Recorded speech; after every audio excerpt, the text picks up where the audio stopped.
Sahana Bhavatu Sahano Bhunaktu Saviryam Karavavai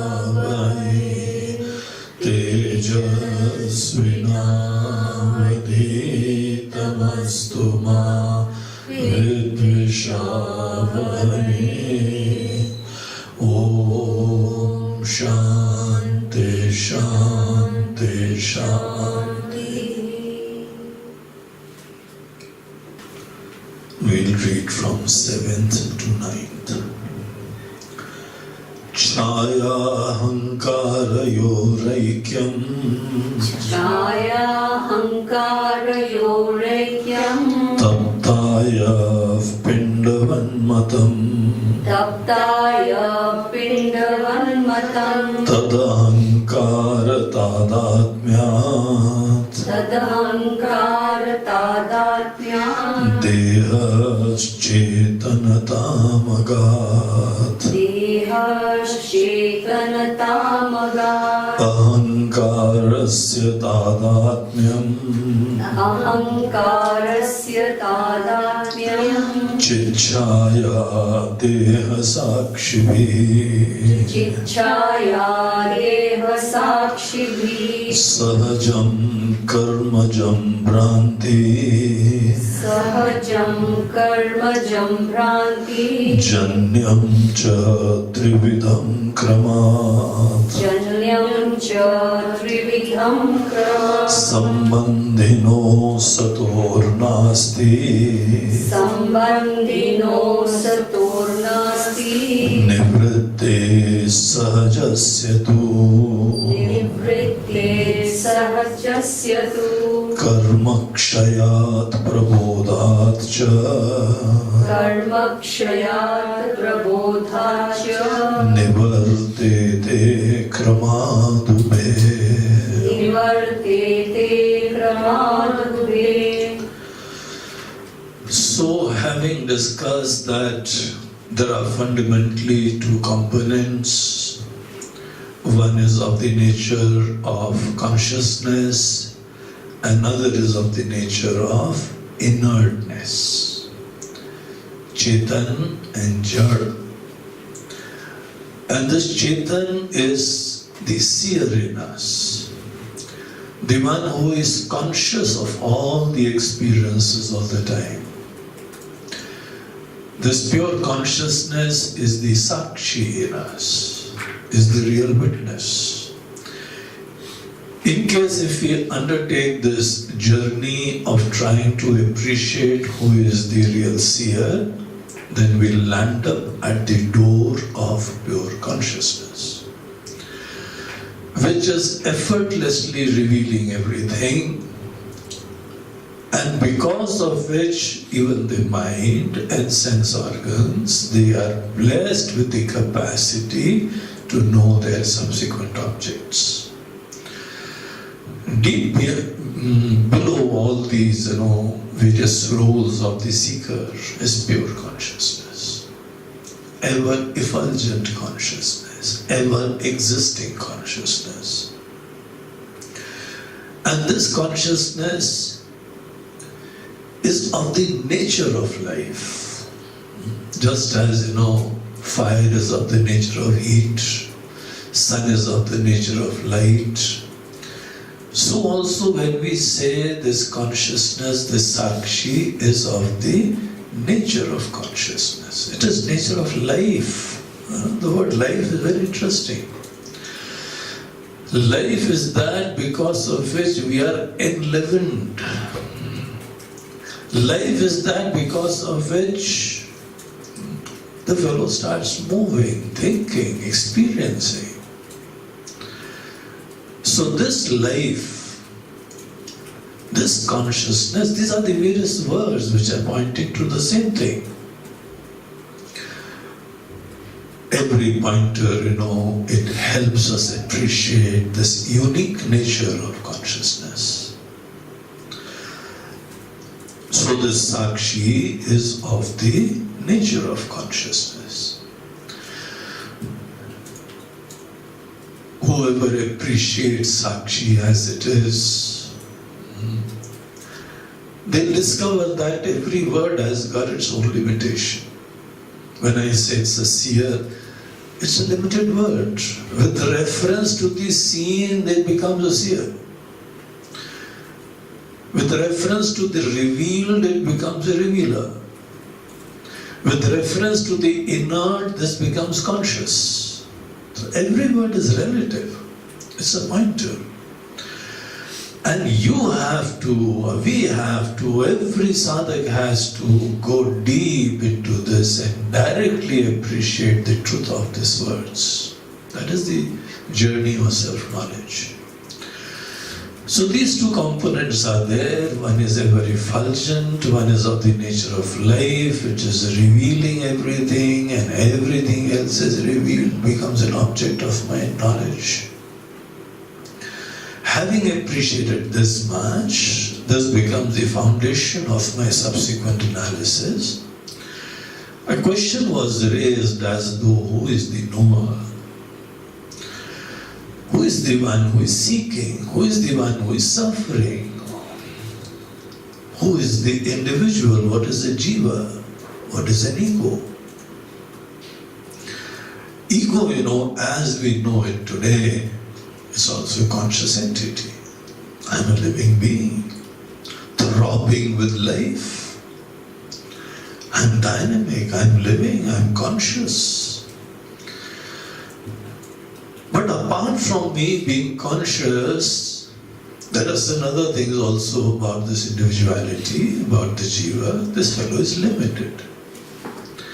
Consciousness, when we see the word, we see life itself, it cannot be limited. It transcends time, it's there all the time. It transcends space, it is there everywhere. Every, the plant, the animal, the bird, anywhere. It is so interesting to see, life manifesting everywhere. You take up a stone, remove the stone, there are some ants and some, animals crawling there also. You go deep into the forest, there are mosquitoes and bees buzzing around. You go deep into the, a hole, there also a snake is sleeping there. You go deep into the oceans, there are living beings, creatures roaming around there. You go to, outer space, there are bacteria and there are, protozoans hanging around there. Life is everywhere. Up, down, left and right, front and behind. Everywhere, life is manifesting. The life is all pervasive. But the medium of expression, which are the various faculties, they keep on varying, they keep on changing. All the various animals and birds and plants and various living objects, when they are manifesting life, in fact, it is really speaking the thousands of manifestations of our beloved Lord, of our Ishvara, the truth. When you put together all the manifestation, then we may get an inkling about what is this life all about. Not only when we look around in the world, but when we look at our own self right from the beginning. How many different manifestations have been happening in my life itself, in the different states of consciousness? The waking, the dream, the deep sleep, the quiet, the peaceful, the worried, the despondent, the despaired, dejected, grieving moments. That's all a manifestation of life in different forms. Life is manifesting in different form. Life is all pervading, but depends upon the faculty through which it is manifesting. It presents itself differently. So life is infinite. Life is timeless. Life transcends all time, all space, all objectivity. That is the meaning of the word Vishnu. Viveshti iti Vishnu. That which is all pervasive. The Upanishads say that Ishavasamitam Sarvam, everything is pervaded by that divinity. You take up a cell, dive deep into the cell, the RNA and DNA, they're active there also. The mitochondria and the nuclei and whatnot, life is throbbing there also. How beautiful. This life is not a product of chemistry of anything. Another problem, the difference of opinion of the Vedantic masters and maybe the scientific fraternity is this, that they consider consciousness as a product of chemistry of the body or the cells or whatever it is. We look upon the world as though, this consciousness is always there. And somehow the equipments are created, and through different equipments this life is manifesting in multifarious ways. As though, the sun is shining on the water and every ripple is revealing, sparkling the lights of the sun. So also every name and form in this creation, every manifestation is manifesting as the glimmering with life, the glittering with life. That's how, these masters look at the world and at themselves also. We can, associate ourselves with this faculty and the conditioned manifestation of life. Or we can simply also take ourselves as pure infinite life. The choice is yours. Today I do not know about that. We never imagined that. We never imagined it is so near. It is in my heart. It is residing as my very consciousness, my very self. Because I did not know this, I landed up taking the conditioned, the limited manifestation of life in this faculty. Whatever life is manifesting in this body-mind complex, I am that. How are you? How do you do? I am this. Who are you? What are you doing? The interaction between various people is by taking themselves as this limited manifestation of life. This bulb is a unique individuality. This fan is a unique individuality. This air conditioned is a unique individuality. One electricity manifesting through different equipments. When this electricity, suppose this fellow was ignorant, then obviously it would be taking itself as this manifested light. I am yellow light, this fellow will be saying.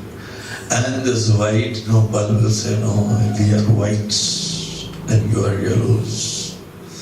And somebody is green, somebody is blue, somebody is red, and it's a world of multiplicity. Everybody is so different. Yes, they are different at a particular level. But you go down a little more deeper and you discover the same electricity blessing everyone. So what is an individuality? Today, not knowing the truth of ourselves, we have taken this manifested life as the real me. Our identities are all about taking ourselves as this conditioned manifestation, limited manifestation. And what is the story of this limited manifestation? The story of every Jiva is that it does manifest at a particular time. It has limited capacities. And the capacities depend upon my faculties. My faculties are limited. My identity is limited because it's dependent on faculties. And I'm so different from others. Yet being different and being limited, I don't like, therefore I like to relate. I like to associate. And relationship is like expansion. Your world, your existence becomes bigger, more wider. So that is the life of a Jiva. I'm a limited fellow, limited in time, limited in space. I'm only available wherever this body is. If you want to meet me, please come to this address. And when I get my passport made, I've got to give the address of this guy alone. I cannot go to the passport office and say, where are you from? I'm everywhere. He says, kya savere leke aaye ho Maharaj ji? Aaj savere chilam chada liya savere. So, that doesn't work. This world is only, interacting with individuals. The knowledge of individual, the capacity of individual, the definition of individual, the identification of individuals. And what is an individual? One life manifesting through a particular faculty, body-mind complex. Whether it's unique karma, unique knowledge, unique experiences all put together. So there is one consciousness which is infinite. Deep down, it's an ocean. But, like in the ocean also, it's a huge mass of infinite waters. But on the surface it is manifesting as waves, as ripples. Jiva is like a wave, Jiva is like a ripple, and every ripple has got a birth date and the growth and the decay, and it will go back into the oblivion sometime. And of course, whatever goes back again, it takes up another form. It's a new child wave, and the young wave, and the youthful wave, and the growing wave, and the decaying wave, and then the dying wave. So that's the story of the waves. That's the story of different manifestations. That's the story of Jiva. So, he says, fine, we have been talking about two fundamental truths.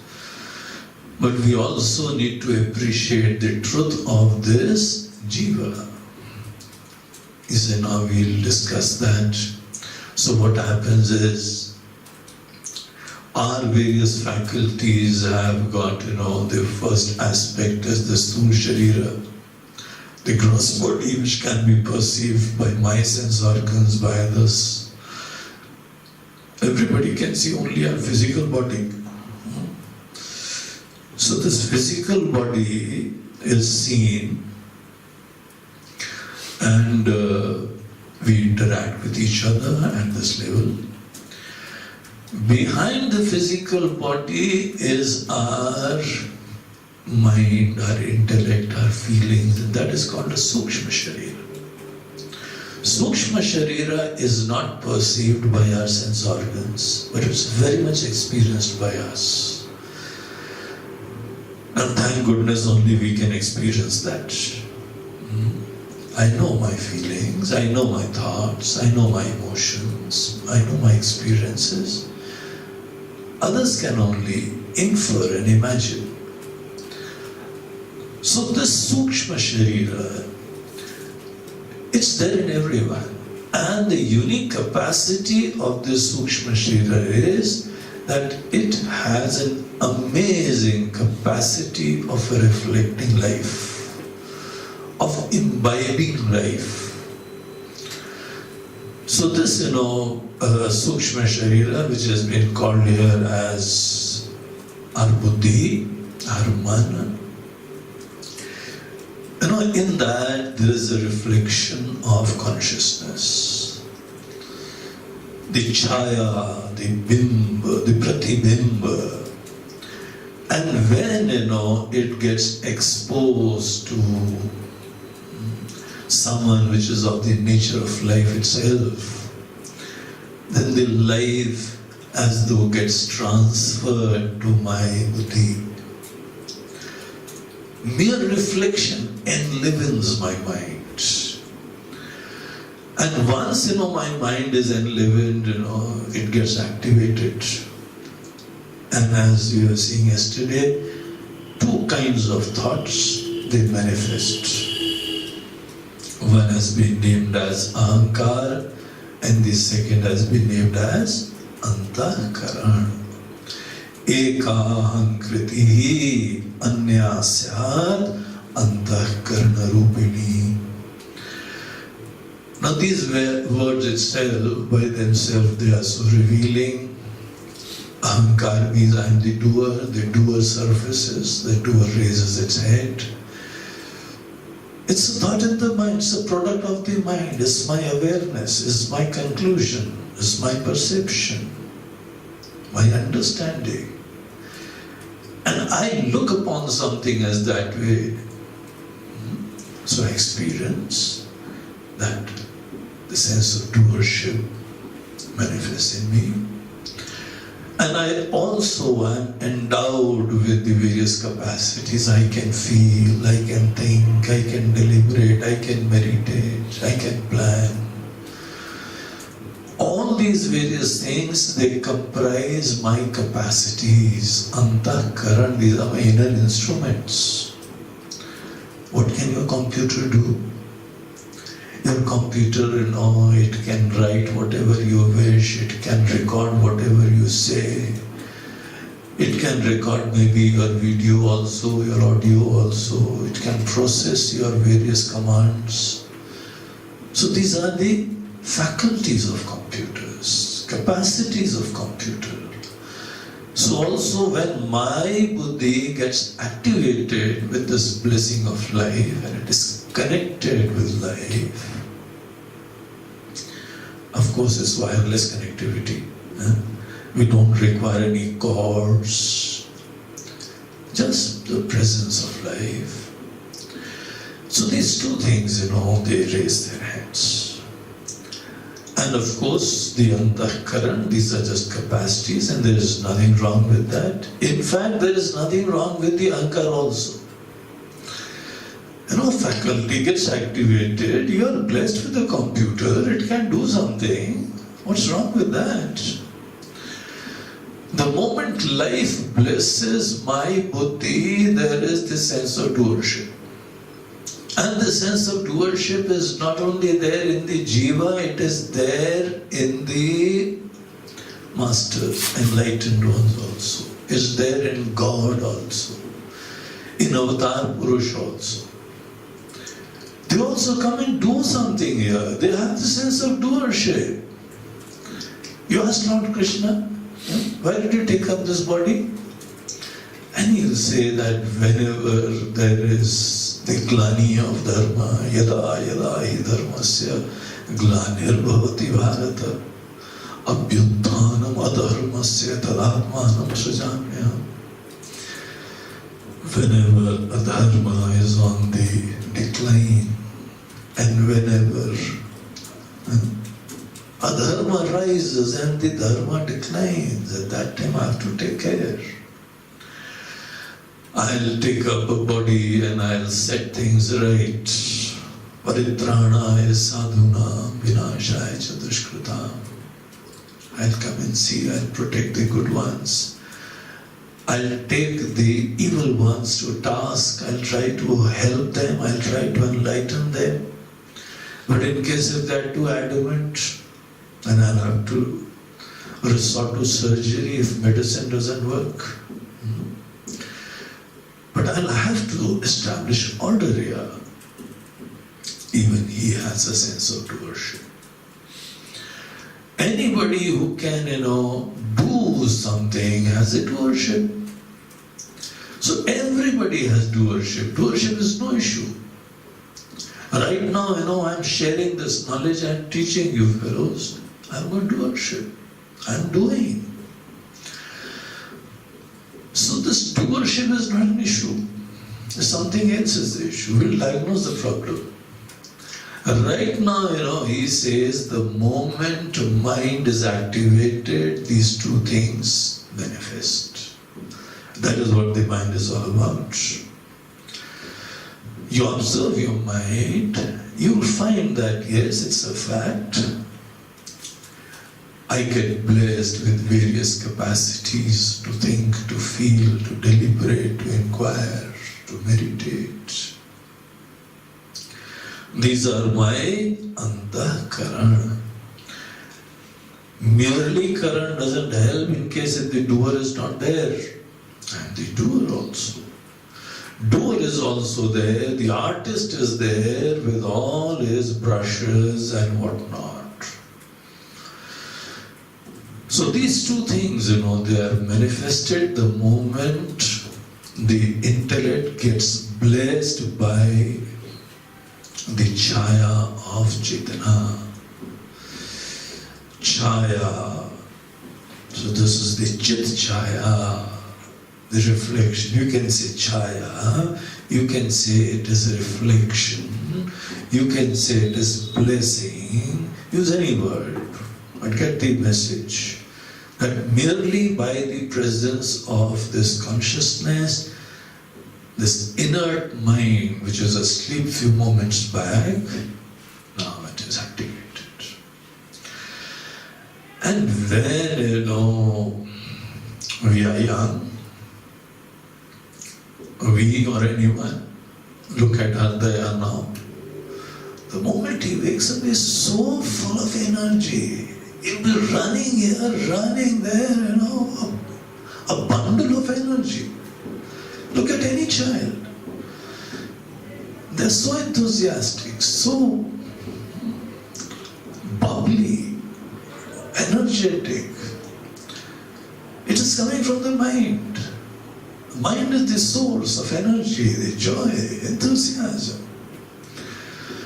And later on, we get bogged down in worries and so many things because of a misunderstanding. Therefore, we are stressed. The moment you handle your stresses, you are also again lively. Without stress, you go around, somebody will ask you, "Hi, how are you? You're looking very cheerful today." Because my stresses have been handled. Everybody, the mind is basically very dynamic, very energetic, very bubbly. Initially it has no problem.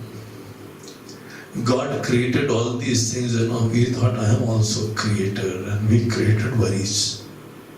We created stresses. We created problems. Initially there was none of these things. But certain thing, very, very clear, very obvious, just observe and see the story, see the unfoldment. He says, this chaya,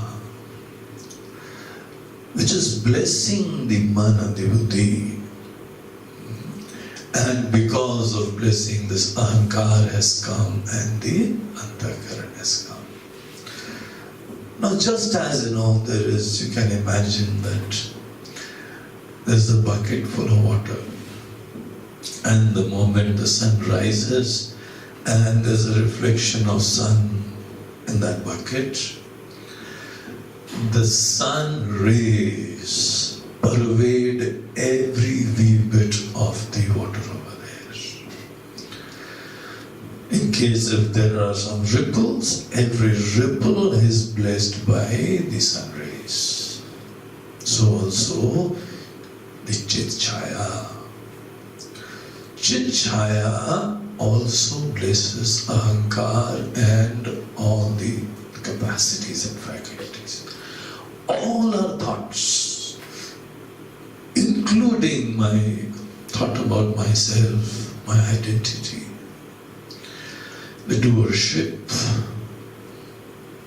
they are blessed by this Chit Chaya, this reflected consciousness. Consciousness, why we use the reflected consciousness?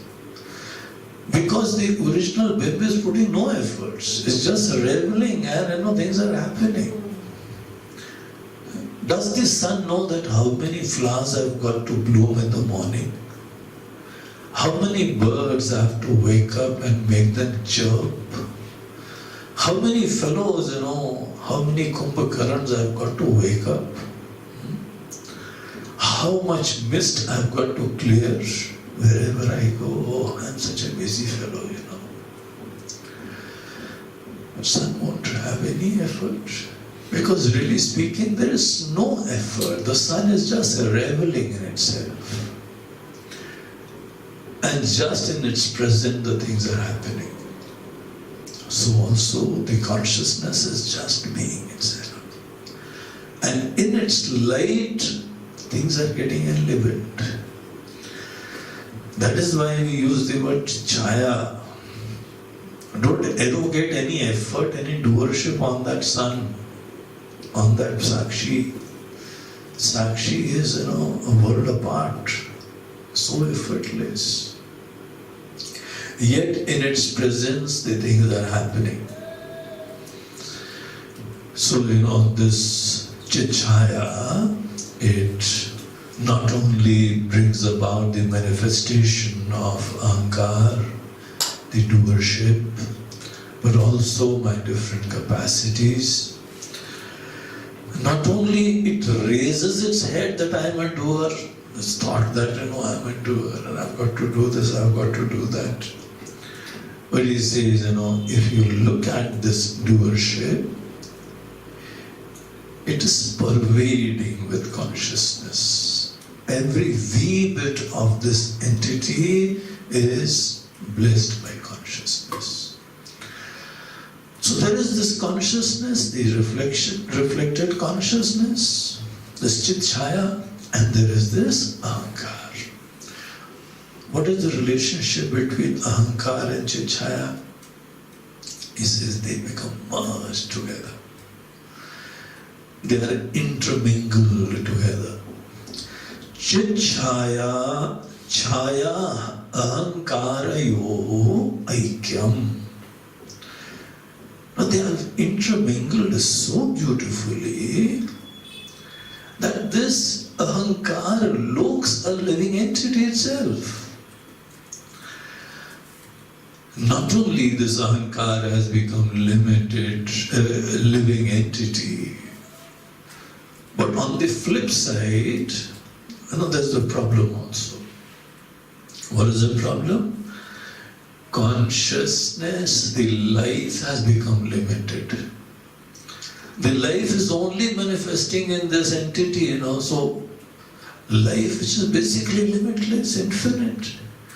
But for all practical purpose, this life is now manifesting as this small sprout, as the seedling. And I take photographs of the seed and the sprouting seed and the germinating seed and blooming seed. So it is confined to this manifestation. So there is an intermingling of consciousness and this entity. Very intimate. He says, I remember one example where two things got so intimately intermingled that, a person who does not know, the fellow will be confused. And the example which he gives over here, he says, like a red hot iron ball. He was here, take a ball of iron and put it in the fire, in the furnace. When you put that iron ball in the furnace, first slowly it will get hot. Later on it will become red. And what happens thereafter? I say, I've got a round fire and the other fellow has got square fire, and the third guy has got triangle fire, depending upon, that iron objects, different shapes and forms of iron. When fire pervades this iron ball, it as though takes the form of iron. Iron has the form, fire doesn't have any form. Iron is black, but today I am seeing, red hot iron ball. Iron neither has heat, neither has any redness, neither has any heat. Yet what is my experience? I am seeing a red hot iron ball. Fire is around and the iron is hot. Now technically speaking, both these words are incorrect. Neither the fire is around, my dear, nor this iron is hot, is red. Why is this experience there that I am seeing a red hot iron ball? There is intermingling of two things very, very intimately. Fire pervades every wee bit of the iron ball, every cell of the iron ball, every iota of the iron ball. It has the capacity to pervade. It enters there. Just as the fire pervades the iron ball, so also this chit chaya, the reflected consciousness, it pervades this ahamkara. And the consciousness is limited, is manifested in a particular form. For all practical purpose, consciousness has become limited because it is pervading that. And it's only reflected consciousness, it's not the real consciousness. Consciousness can never be limited. But because it is being blessed by consciousness, so this entity, this ahamkara, it becomes a living, a throbbing entity, unlimited manifestation. Ahamkara, which is a product of mind, which is jada, it has become living, and the life which is blessing it, it has become limited. So there is mutual superimposition of the dharma of one on the other. The limitless consciousness appears as limited. The inert ahamkara appears as living. So both thank each other. Thank you very much for the life. And consciousness also says, well, thank you very much for a definition. The undefinable has become definable. The infinite has become finite. And this is what is called the descending of the infinite into the finite domain, because of the mutual superimposition of the dharma of two things together.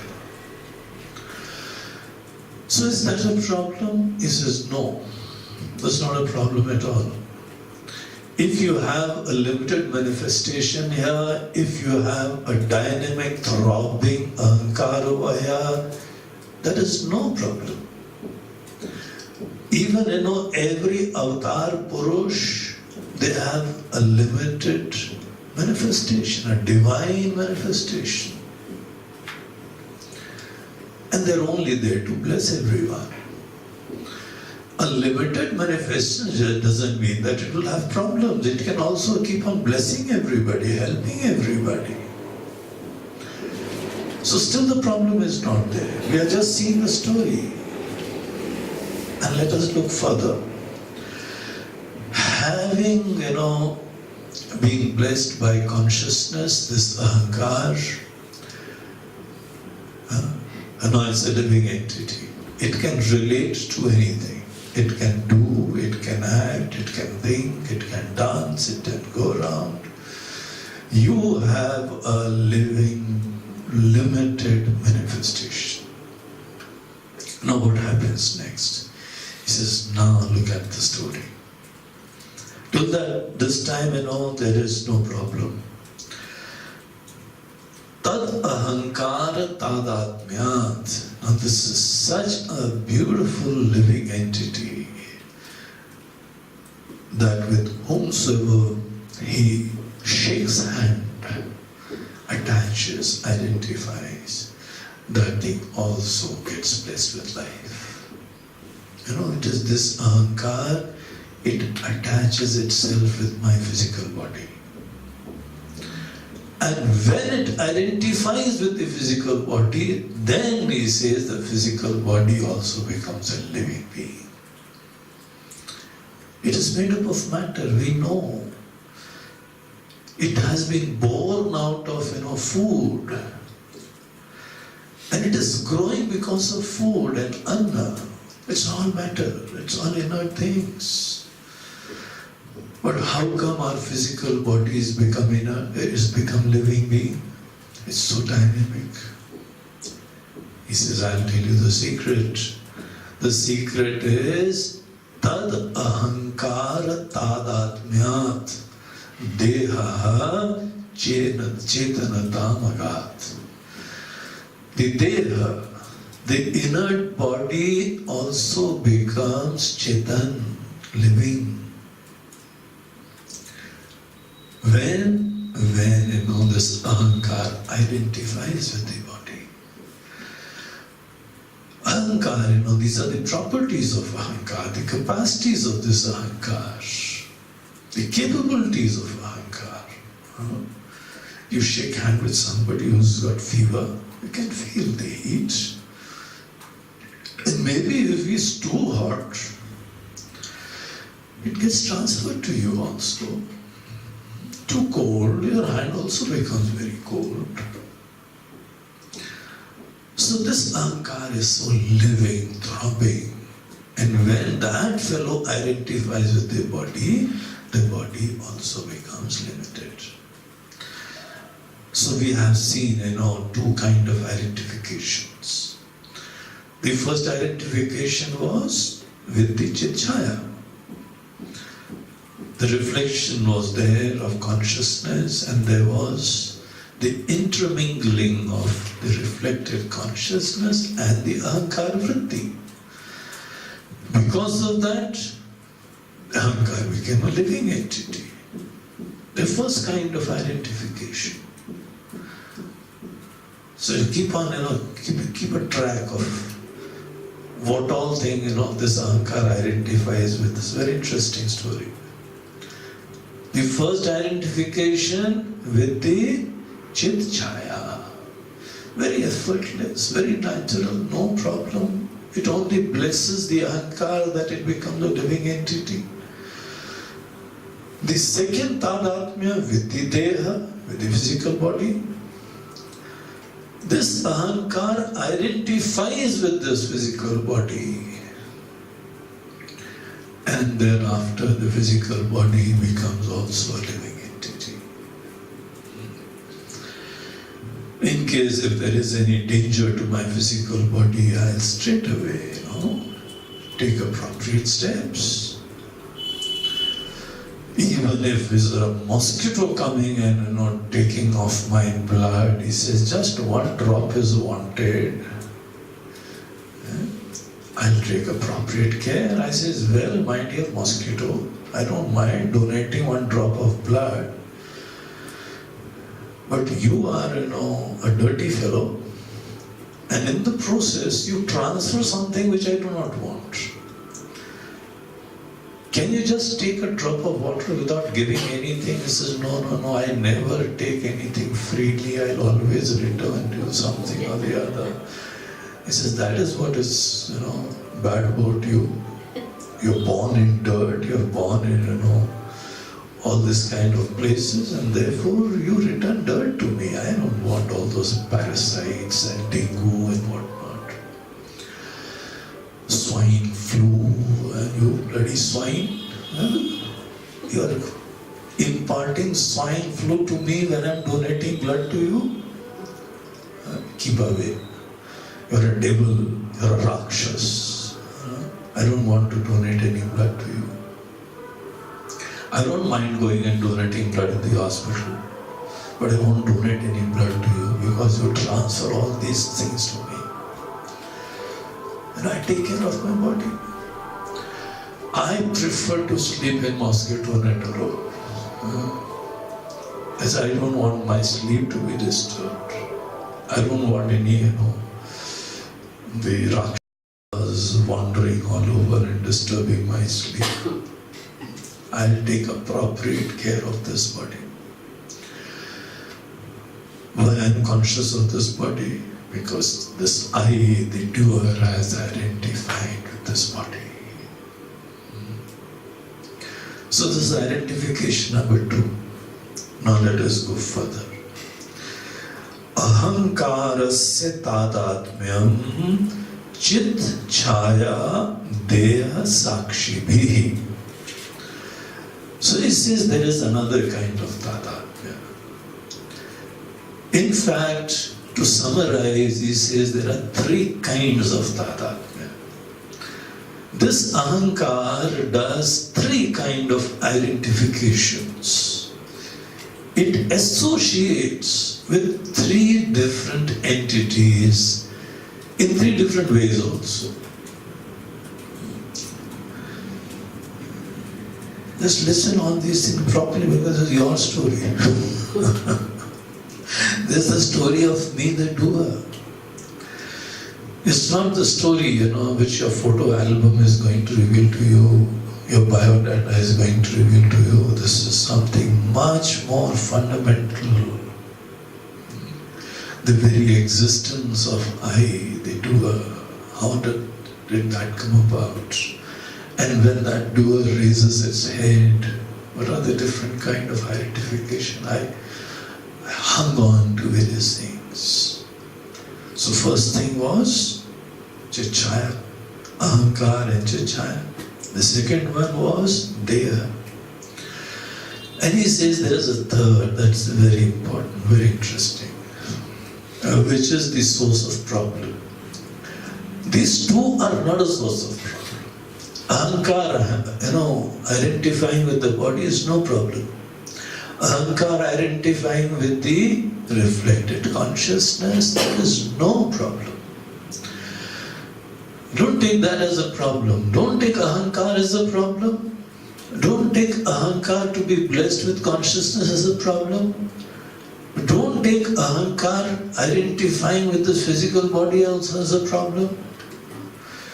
Because having, identified and enlivened this physical body, you can go around, exuding joy and happiness all over.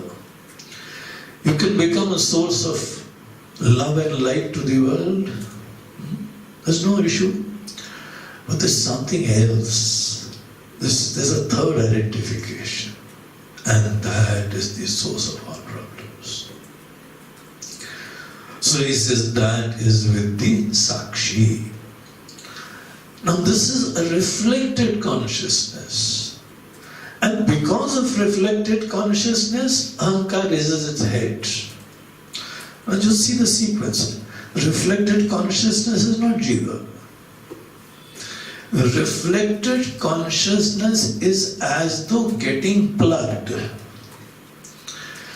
Reflected consciousness is as though imparting life to the buddhi, antahkara, the mind, the sukshma sharir, different names for that. And once, this thing is blessed with life, my mind becomes a living thing. Thereafter this Ahamkara is raised. So Ahamkara is an effect of the reflected consciousness. Ahamkara is a subsequent product when the mind is enlivened. So therefore he says, this Ahamkara which was subsequently produced, it identifies with the reflected consciousness, and thereafter it becomes a living, throbbing fellow. Enthusiastic, bubbling, and trying to do whatever they want to do, good or bad, whatever it is. Identifying this Ahamkara, identifying with the body also becomes a living thing. And this Ahamkara, when it looks back, there is pure consciousness which is blessing, which is bringing about its reflection. The reflection, the pratibimba, is because of the bimba. Wherever there is a reflection, there is something original standing there which is getting reflected. Now this Ahamkara doesn't know the truth initially. And therefore, when this fellow looks at its source, the pure consciousness, there is a possibility of identification with the source of life, with the pure consciousness. This is called the tadhatmya of Ahamkara with the sakshi. Ahamkarasya tadhatmyam. So this Ahamkara has got tadhatmya, the identification with three things. There are three kinds. First is chit chaya, second is deha, and the third is sakshi, with sakshi. So, and these three identifications are a class apart. They're very unique, very different. And in case if you observe, then you will be amazed that who has, analyzed, investigated all these things and categorized the identifications into three classes. This third kind of identification is the one because of which I become a small, petty, limited, fragmented individual. He says, before I go into that, I'd like to tell you that these three identifications, they are indicated in a particular way. The first identification of Chit Chaya and the Ahamkara is called Sahaja Tadatmya, very natural, effortless. Sahajam is called Sahaj, effortless. You don't have to put any efforts. It naturally occurs and it blesses you. The identification with the body is called as Karmajam Tadatmya. Sahajam, and the second is Karmajam. Karmajam means that which is brought about because of some karma. I have some aspirations, I have some dreams, I've got certain things, I've got some plans, and because I have some aspirations, some dreams, I need a body. I need this physical equipment. I need a platform from where to operate. As long as your karma will be there, karma, it raises its head in the form of aspirations. I want to do this, I want to do that. It's always in the form of I want to do this, I want to do that. And it's there naturally in everyone. Everybody has got some dreams to fulfill.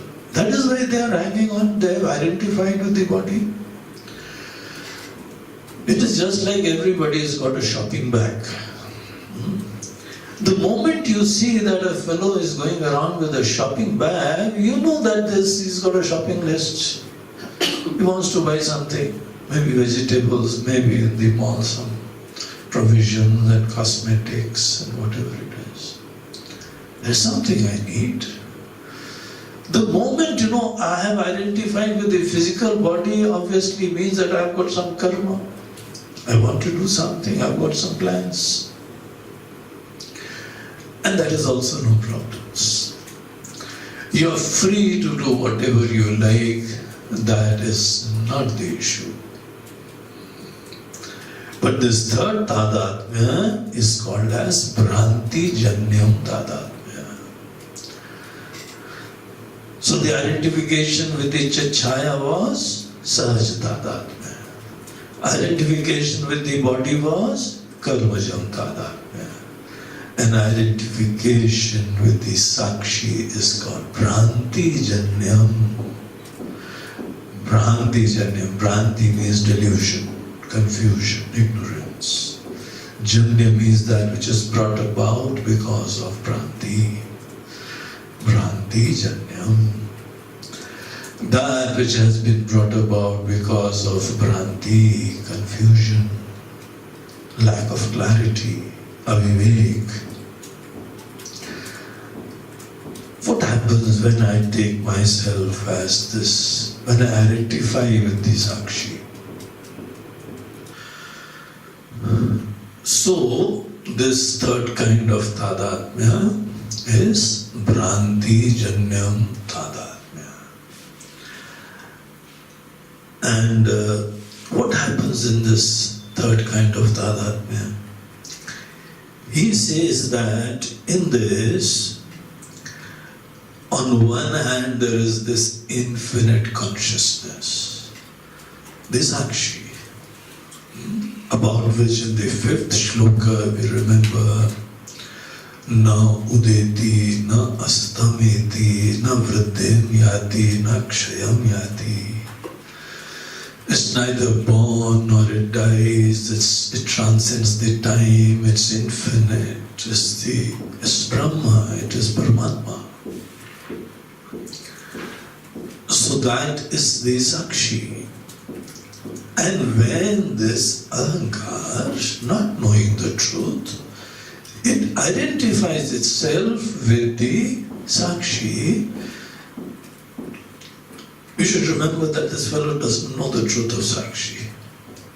He's ignorant about the Sakshi.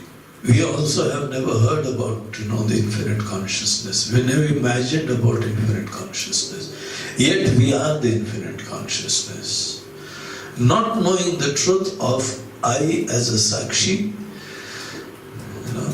I identify myself with that and impose all the limitations of Ahamkara on the Sakshi. When this limited guy identifies with the limitless, then in effect, the limited alone is taken as the permanent and the limitless. I am all. So I become the center of my life. And this Ahamkara as though veils the Sakshi. It covers the Sakshi. It becomes like the lid on the Sakshi. It becomes a kosh on the Sakshi.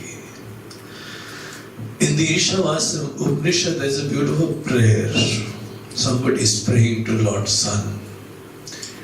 This is, oh Lord Sun, oh Surya Devata, you are so effulgent. I want to know your truth.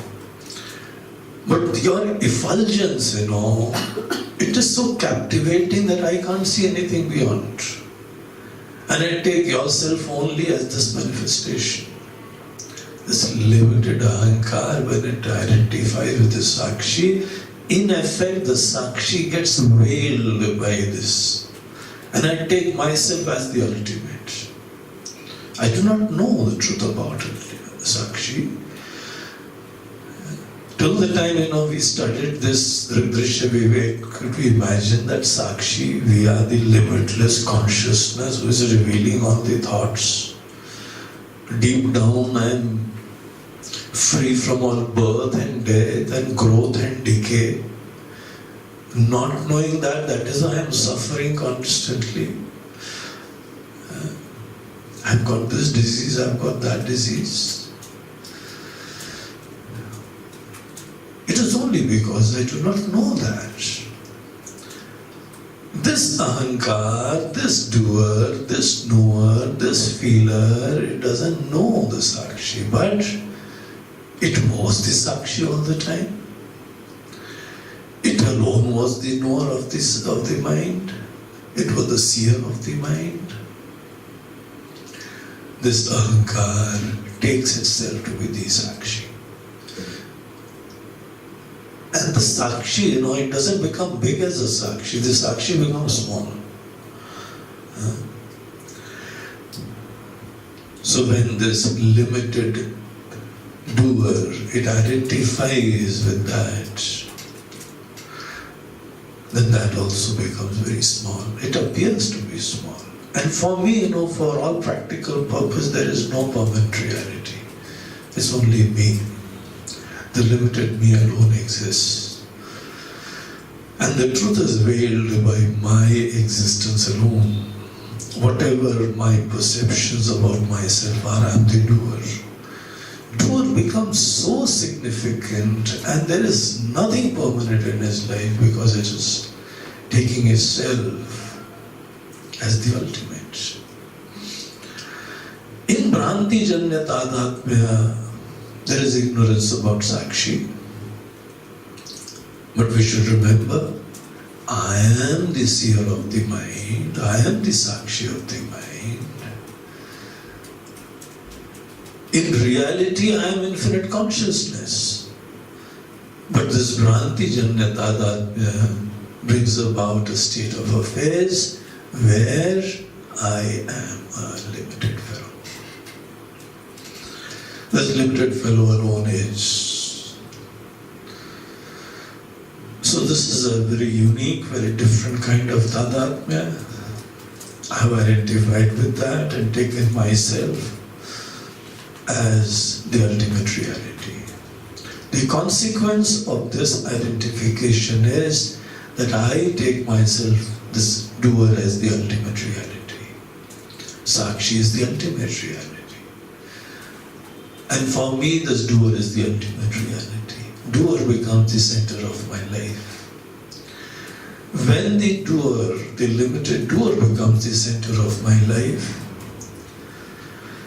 that is what is called self-centricity.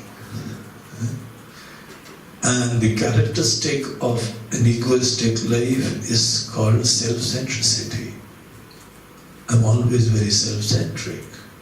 I think about myself, I feel about myself, because I am the center of my life. And there is nothing else. All atheists, they sincerely say, I do not know anything. I have to take care of myself. I don't see any God who is trying to help me. At least my wisdom doesn't reveal that. I only see this doer is there and it's limited and I've got to do something about it. This is what is the nature of Bhranti Janya Tadatmya. In Bhranti Janya Tadatmya, unlike the Tadatmya with body where I go and identify, here the reality, I identify with the reality and take myself as the reality. But when we say it is Bhranti Janya Tadatmya, we are giving you a suggestion. We are indicating that in case if you investigate this Ahamkara deeply, in and through Ahamkara, you can discover infinite consciousness deep down.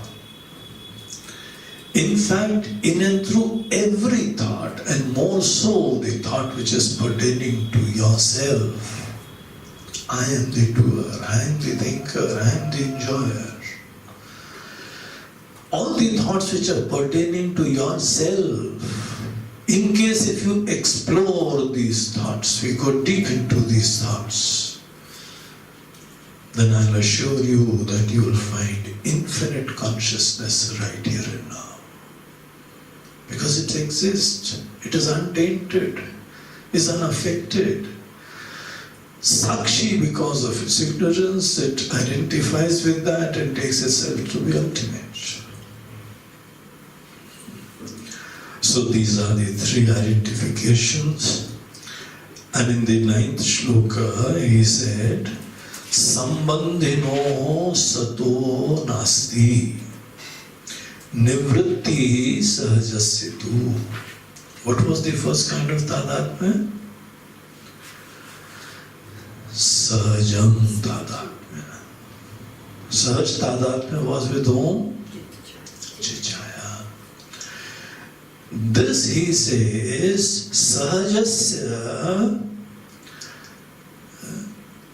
the identification of the sahaja kind, there is no nivritti as long as you live. As long as this ahamkara lives, the inevitable association of the reflection and the thoughts will be there all the time. Don't worry about that. It's neither going to go away nor it's a problem also. All it does is to make your various thoughts living, dynamic, throbbing, bubbling. So that is not a problem. What about the second kind of identification? He says it is karma jam tadatmya, and therefore, how does it end? Karma kshayat. The moment there is kshaya of karma, when your karma exhausts. When are you going to come back from your shopping? Well, whenever my shopping list is over, I'll be back. This time I've got a very big shopping list because I've got some function in my house and this occasion is there and somebody's marriage is there. I've got a lot of shopping to do. I've got a big list.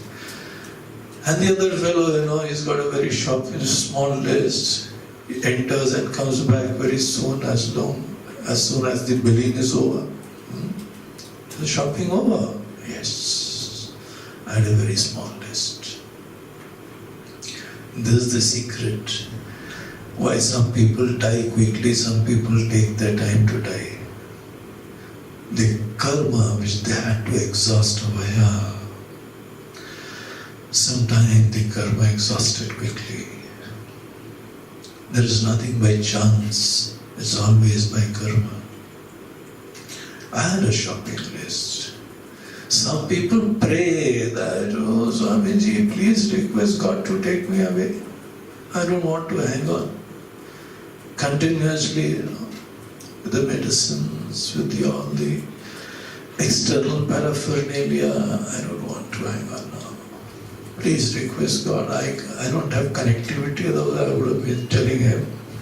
I hope you have. Please tell him. I don't want to. He says, well, I also cannot do that because till the time your karma in this body exhausts, till that time you'll have to hang on. And sometimes people have to go early.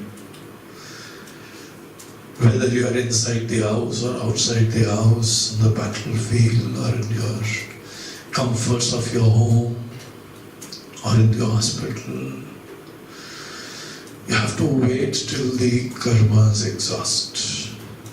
And the moment the karmas exhaust, wherever you are, it's goodbye to this body, dissociation with the body. So karma kshayat is by the kshaya of karma. And what about this third kind of tadatmya? The Bhranti-janya tadatmya between Ahamkara and the Sakshi, that gets over by right knowledge or viveka. That alone is the problem. Because I become a small fellow and there is no other reality. I have to live, always a very egoistic, self-centered life. So that is why we are aiming for viveka, we are aiming for prabodha, we are aiming for right wisdom. And my wisdom is directly directed to the clarity between Sakshi and the Ahamkara. Whenever a person goes deep into the truth of their own self, and can see these two entities very clearly apart. The product of your own mind, which is Ahamkara, and the eternal, infinite, timeless life, which is blessing you all the time. Whenever you have the capacity to do vivek between these two things, the drg and the drishya, with this prabodha, with this wisdom, with this knowledge, Bhranti Janya Tadatmya is effaced. So that is in your hand. And the earlier two Tadatmya is not really in your hands. The first one effortlessly shall come about the moment sun is reflected in a pond of water. All the waves gets elevated effortlessly. They are glittering, shimmering. So there is no problem. The association with the body, so long as the karma is there, I'll hang on here. But the third one is the domain of my knowledge. Merely by right knowledge, I can see very clearly. This is Sakshi, this is the real me, and this Ahamkara is a product of mind. Today this Ahamkara alone is the real me. Even though I was the Sakshi, we just saw in the 5th shloka, in the 4th shloka. You know? But not knowing this fact, this limited me is the reality, is the truth. This is the me today. I don't know anything beyond. This is the be-all and end-all of my existence. So it is this Bhranti Janya Tadatmya which is removed by right knowledge, and that knowledge is a liberating knowledge. You become free in case if you can see, these two things as clearly as a fruit in your hand. So clearly, the clarity of knowledge about these two things, when it is brought about, you will never take yourself as merely this Ahamkara. Ahamkara becomes, one of your blessings. You have infinite manifestations, and this Ahamkara is also one of your manifestations. And you become the Sakshi, you become the infinite, you become the timeless. But there is a problem. You won't be able to celebrate your birthday thereafter. On the other hand, you will be saying, no udeti, no astameti, I am neither born, I will neither die. He says, well, hang on. You are going to die very soon. Should I remove all the respirators and everything? You'll discover that how soon you are going to pop off. He says, well, this manifestation will go, this Ahamkara will go. I, the Sakshi, will never go. I am standing there at the level of Sakshi. I was standing once at the level of Ahamkara, but now I know. And I prefer to stand at the level of Sakshi. I am identified as though with that. Because of ignorance, I was identified with the product of my mind, which was a doer. And that was the real problem. He says, try the solution. And Ahamkara has no problem thereafter. You know what is the difference between the manifestation of God and the manifestation of a Jiva? When any, avatar Purush comes over here, Bhagwan Ram, Krishna, Shiva, whatever it is, they're always aware that I am the Sakshi. And I can, with my Maya, I can wield this, I can bless this Ahamkara, this doership is there. It's not a problem for me. I keep on blessing and trying to sort out the various problems which you guys have created here. I'll come and set the things right. It's not an issue for me. Even when I'm playing any role, I'm deep down conscious that I am that infinite self.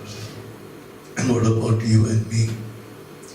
We do not know that I am the infinite self. We do not know that I am the timeless one. I am the transcendental one. I am limited. I am small. So that is what is implied by identifying with the Ahamkara and taking the Ahamkara to be the ultimate reality. This is the nature of Bhranti Janya Dada. So in this way, the story of this individuality, the story of Jiva. Now Jiva, let me summarize, it's not the Chachaya. What is Jiva? Is that Ahamkara, when it is taken as the reality. Ahamkara is there in a Jnani or a Jnani both. Ahamkara vritti is there in God also. Anyone who is doing anything, God says, I created the world.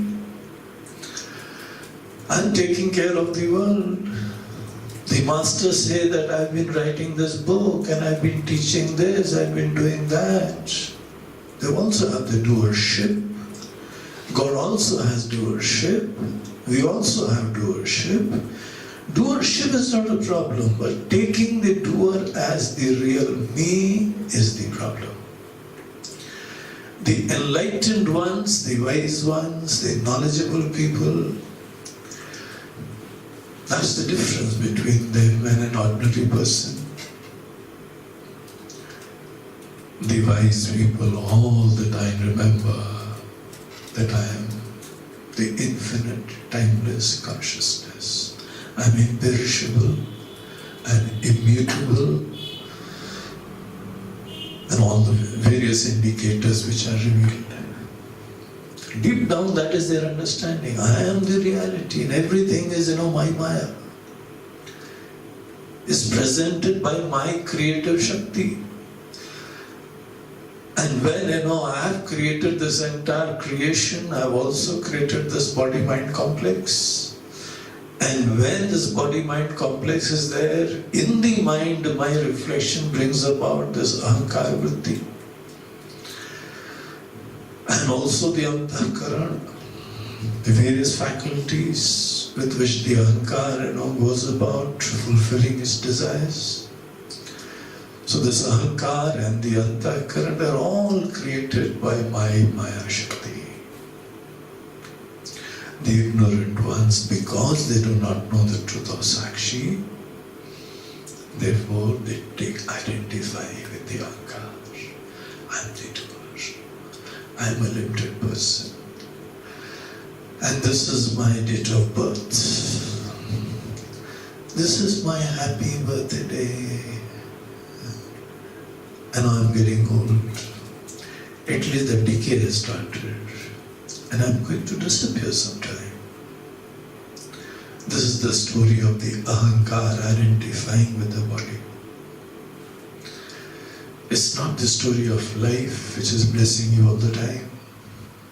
It is the story of Ahamkara with which I am identifying today. I know only this Ahamkara is the real me.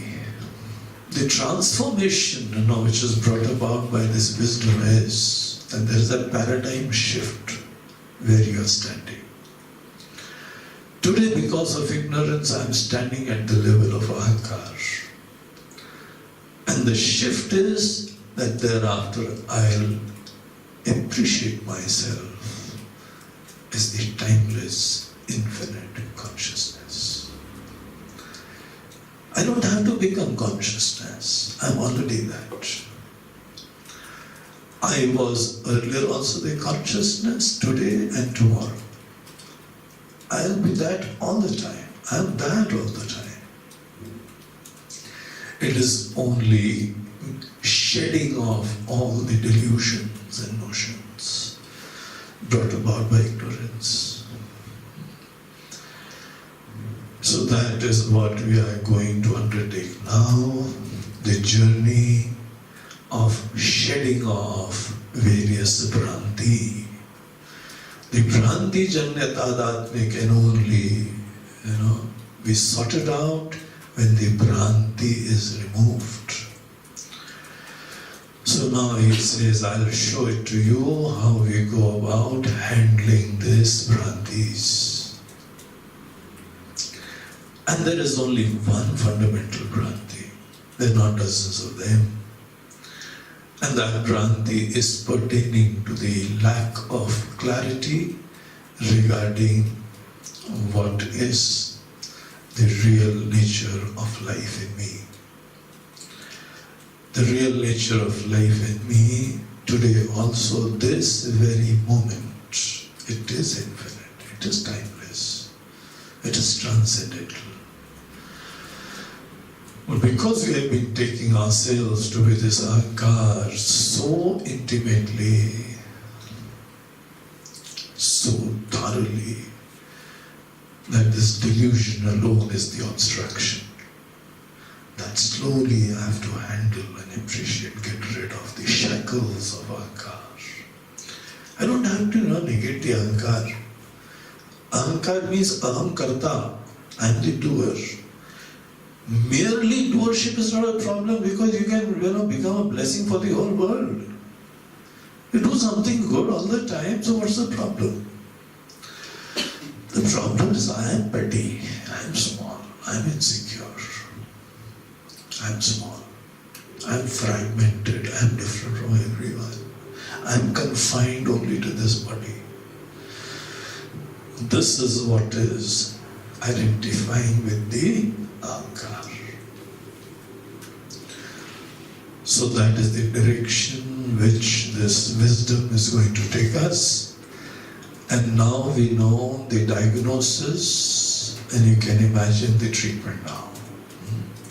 So the diagnosis is over, and now we shall soon be, not immediately, there are a few more questions, a few more things to answer.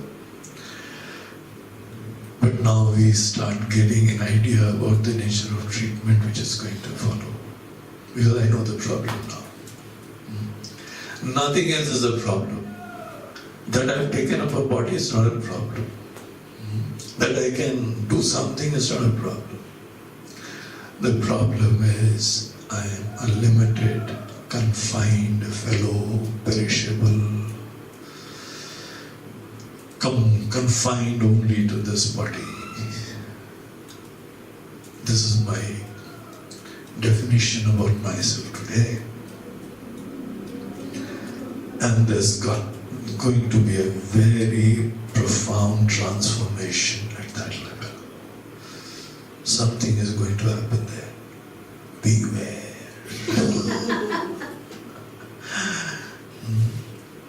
There will be a disruption in my existence and identity. Very disruptive knowledge it is. It disrupts my dreams, it disrupts my identity, it disrupts my relationships. But from disruption comes about metamorphosis of divinity. Whoever is ready for disruption, welcome. Otherwise it's going to be very, heart-shaking experience that we'll see tomorrow. Om Purnamada Purnamidam Purnat Purnamudachyate Purnasya Purnamadaya Purnameva Vashishyate. Om Shanti Shanti Hari Om Shri Gurubhyo Namaha. Hari Om Namah Parvati. Har Har Mahadev. Narmade Har Bolo Ganga Maiya Ki Jai.